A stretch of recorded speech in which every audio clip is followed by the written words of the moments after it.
Au nom du Père et du Fils et du Saint-Esprit. Amen.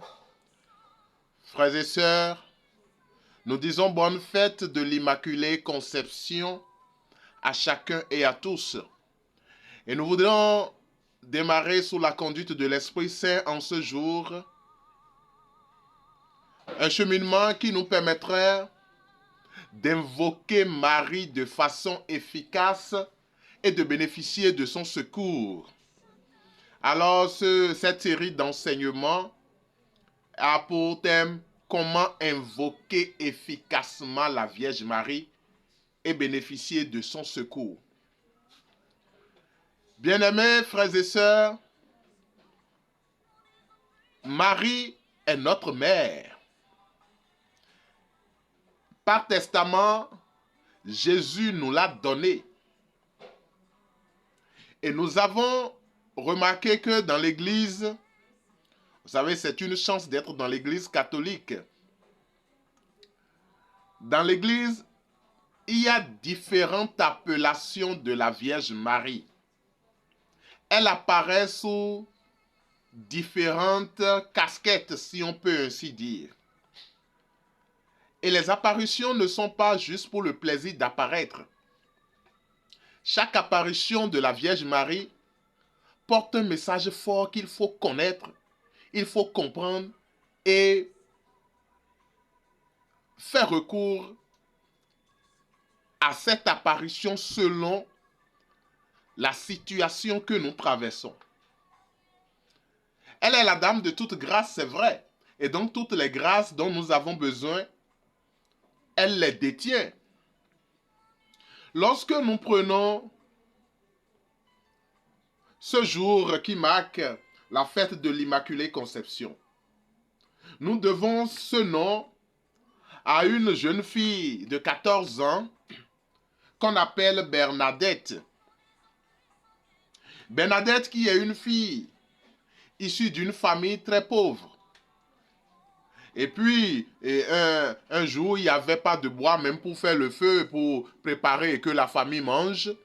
Bernadette et sa petite sœur qu'on appelle Toinette et une autre amie étaient allées chercher du bois à la grotte.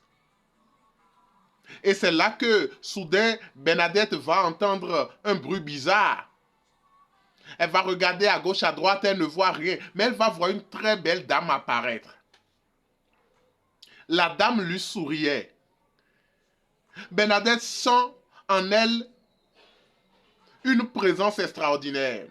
Lorsque vous êtes vraiment ouvert à l'Esprit Saint, et on commence une assemblée, une prière charismatique, on commence par demander la présence mariale ou la présence du Saint-Esprit, vous sentez que vous n'êtes plus vous-même.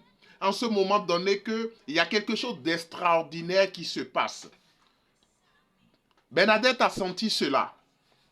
Et puis, elle s'est mise à prier. Mais elle a vu la dame a commencé par prier avec elle. Et la prière, vous savez, ce n'est pas quand nous disons je vous salue Marie. Marie ne dit pas je me salue moi-même, je me salue Marie, hein, non. Sainte Bernadette, de ce village-là qu'on appelle Soubirous, à Lourdes, bien sûr, nous avons dit tout à l'heure, c'est une fille de famille pauvre. Et Sainte Bernadette dit que lorsqu'elle faisait les Ave Maria, les Je vous salue Marie, la Vierge Marie était là, la belle dame qui est apparue là, donc était là à l'observer. Et au moment où elle devrait conclure chaque dizaine par gloire au Père, au Fils et au Saint-Esprit, elle voit la Vierge Marie, la bouche de la Vierge Marie s'ouvrir pour rendre gloire au Père, au Fils et au Saint-Esprit. Et j'ai dit, quand nous prenons, puisque c'est la fête aujourd'hui et nous en parlons, Marie, l'Immaculée Conception, dans sa litanie, ou comme ça se dit aussi dans plusieurs litanies, comme litanie de Lorette, nous allons y venir, on parle de Mère Immaculée de Dieu, le Fils, de l'épouse immaculée de Dieu l'Esprit Saint et de fille immaculée de Dieu le Père. Donc Marie connaît la place d'adoration qu'on doit donner à Dieu et c'est pourquoi à la fin de chaque dizaine, quand Bernadette devrait dire gloire au Père, au Fils et au Saint-Esprit, elle murmurait cela. Lorsque nous voyons un peu les conditions de cette apparition, et c'était la toute première, et cela était vraiment bizarre pour tout le monde, parce que nous étions en 1858. Précisément le 11 février 1858, que Bernadette avait eu cette première apparition. Mais elle a eu d'autres apparitions. C'est un peu comme si elle était à la maison. Il y a comme une démangeaison qui la prend et qui te dit va à la grotte, va à la grotte, va à la grotte. Vous savez, ce n'est pas pour rien que la Vierge Marie est présente dans presque tous les pays, à des endroits où on nous a dit, il y a vraiment, on lui construit sa grotte parce que c'est dit comme, c'est sorti et finalement confirmé comme tradition que la grotte est le meilleur endroit pour faire une rencontre avec la Vierge Marie. Et on cherche des pierres maintenant dans nos églises pour faire une grotte à Marie. Et il est bien que lorsque nous allons sur nos différentes paroisses, nous puissions, généralement, nous puissions avoir l'habitude de visiter Marie à la grotte. Oui, c'est tiré, entre autres, de là aussi, de cette rencontre avec Bernadette. Hein. C'est à la grotte que la rencontre a eu lieu. Voyez, bien-aimés. Et Bernadette, la petite de 14 ans dont je disais, avait l'envie d'aller toujours. Et à chaque fois qu'elle allait, elle voyait cette belle dame apparaître. Elle priait. Quand Bernadette venait raconter, les gens ne croyaient pas. Les gens ne croyaient pas. Jusqu'à ce que on lui a demandé, mais il faut que cette dame-là, son curé lui dit, il faut que cette dame-là te dise son nom. Beaucoup de personnes ont suivi Marguerite parce que nous sommes bien curieux, les humains sont curieux. Ont suivi Marguerite ont suivi Bernadette, j'allais dire, pour aller à ce lieu de pèlerinage, à cette grotte-là, pour voir des choses extraordinaires qui se passaient. Et puis, on raconte qu'il y a plus de 8000 personnes qui étaient présentes ce jour-là quand Bernadette va demander à la Vierge, je veux avoir la confirmation, toi belle dame qui m'apparaît. Je veux avoir la confirmation, qui es-tu réellement? Et Bernadette se disait, si elle arrive à me dire son nom dans ma propre langue, je saurai vraiment que c'est celle que je soupçonne et qui prie avec moi là. Et quand elle va poser la question à la belle dame va lui répondre que soy era Immaculada Conception. Je suis l'Immaculée Conception. L'Immaculée Conception. Et ce dogme va être confirmé par le pape Pie IX dans l'Église pour dire c'est de Marie qu'il s'agit. La mère de Dieu qui est immaculée depuis sa naissance.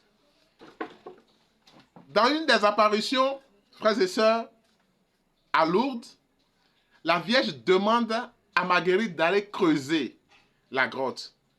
Vous voyez? C'est quand Bernadette a creusé la grotte que l'eau, aujourd'hui que nous appelons l'eau de Lourdes, ouais, il y a une relation entre Notre-Dame de Lourdes, on le dit à la fin de nos chapelets, Notre-Dame de Lourdes guérissez les malades. Il y a une parfaite relation entre Notre-Dame de Lourdes et l'Immaculée Conception, puisque c'est là, à cet instant, que Marie va révéler son identité à Bernadette. Et Bernadette creuse et l'eau va sortir. Et plusieurs personnes ont témoigné avoir été guéries. Donc de cette eau qui est sortie de la grotte sur instruction de la Vierge Marie. Bien-aimés, lorsque nous voyons un peu cette histoire de cette petite Bernadette qui, par la suite, va devenir religieuse et vivre sa vie parce que c'est elle qui a reçu cette grâce, tout le monde voulait la voir, les prêtres, les évêques, tout le monde voulait voir, mais quelle est ta relation, comment tu as pu voir cette belle dame, dis-nous un peu, Elle était obligée de se cacher jusqu'à rentrer au couvent et mener sa vie jusqu'à sa mort, et elle a été canonisée récemment en 93. Vous voyez? Quand nous voyons la relation, les conditions dans lesquelles Marie est apparue à la toute première fois, en ce mois de février où il faisait bien froid. À cette fille, nous pouvons comprendre que lorsque nous sommes dans des moments de pauvreté extrême, parce que l'histoire de Bernadette même montre, lorsque nous sommes vraiment dans des moments de pauvreté, lorsque ça ne va pas, et pour joindre les deux bouts, même au cœur de nos familles, au cœur de nos maisons, c'est vraiment difficile, nous pouvons prendre le chemin et aller rencontrer Marie à la grotte. Nous pouvons invoquer l'Immaculée Conception. Nous pouvons prier, nous pouvons demander le secours de l'Immaculée Conception qui sait bien rencontrer les gens dans leur moment de pauvreté pour leur dire des paroles de consolation dont ils ont besoin. Marie sait rencontrer chacun dans sa situation et lui dire de quoi il a besoin. Marie, comme à son fils unique Jésus d'ailleurs, quand Jésus était sur le chemin de la croix, elle est encore allée le rencontrer pour le consoler. Et ce désir, cette recherche de bois de chauffe, qui est le point de départ de Bernadette et sa sœur de la maison, s'est transformée en une rencontre avec Marie. Et n'oubliez pas, les textes même de ce jour nous disent, l'ange va dire à Marie, je te salue comblée de grâce. Mais si tu es dans une situation de souffrance et tu vas rencontrer quelqu'un dont on dit qu'elle est comblée de grâce, ça veut dire qu'il y a une certaine transformation qui s'opère dans ta vie. Il y a la litanie de l'Immaculée Conception que je recommande, que nous puissions dire encore plusieurs fois au cours de cette journée, au cours de cette nuit, au cours de cette semaine, de tout ce week-end, pour demander à Marie l'Immaculée Conception de venir dans notre situation de pauvreté. Dans notre situation de pauvreté, elle est la consolatrice la plus adaptée dans les situations de pauvreté et en relation, et nous allons revenir après, avec Notre-Dame de Lourdes, c'est de la même personne qu'il s'agit, elle est la source de guérison. Puisque l'eau qui va sortir de la grotte va procurer guérison. Et la pauvreté en elle-même étant une maladie, Marie voudrait te guérir de ta pauvreté. Invoque-la. Parce qu'on a pensé souvent que quand on commence par parler de l'Immaculée Conception, quand on parle de Notre-Dame de Lourdes, et il faut se concentrer sur des guérisons physiques, des guérisons. Là, il y a la souffrance, il y a la pauvreté, qui est aussi une maladie et qui nous maintient dans la stagnation. C'est à cette grotte que Marie va donner le temps pour dire un changement de vie. Si les lépreux ont été purifiés, c'est que la pauvreté peut être changée en abondance. Que Marie, notre mère, soit toujours à nos côtés pendant tous les moments où nous allons lui faire recours et nous allons l'invoquer. Je vous salue Marie, pleine de grâce. Le Seigneur est avec vous. Vous êtes bénie entre toutes les femmes, et Jésus, le fruit de vos entrailles, est béni. Sainte Marie, Mère de Dieu, priez pour nous pauvres pécheurs, maintenant et à l'heure de notre mort. Amen. Gloire au Père, au Fils et au Saint-Esprit, comme il était au commencement, maintenant et toujours, dans les siècles des siècles. Amen. Nous allons nous retrouver demain pour la deuxième journée de notre cheminement à la découverte de l'invocation efficace de la Vierge Marie. Au nom du Père et du Fils et du Saint-Esprit. Amen.